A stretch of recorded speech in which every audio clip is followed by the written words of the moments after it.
Hey, what's up mga kadiskarte? So meron tayo ditong customer na nagko-complain sa maingay yung sasakyan niya sa pangilalim ang sabi niya shock absorber. So isa itong tito mga kadiskarte ano. So nakita ko na tinaas ko nakita ko kung ano yung kanyang problema. So tingnan niyo mga kadiskarte para siyempre hindi naman natin masasabi na yung mga gumagawa lagi mga perpekto. So tingnan niyo ha. Yan, so ito mga kadiskarte. Yan, pina-align niya kasi. Tapos hindi nahigpitan. Ayan. Kasi mahalata natin na line kasi nga may mga bakat kasi ng tools. Ayan o. Ayan o. So ibig sabihin inalign yan. So dito ganun din. Ayan.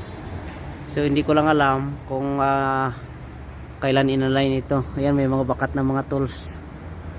Ayan.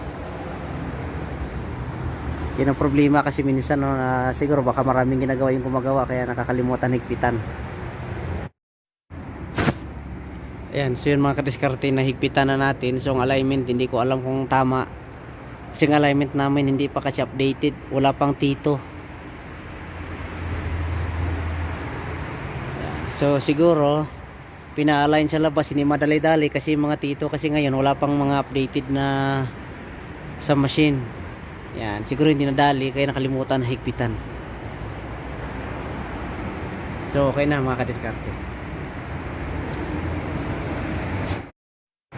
Yun, so okay na mga kadiskarte, nagpitan na natin. So gano'n lang talaga mga kadiskarte no.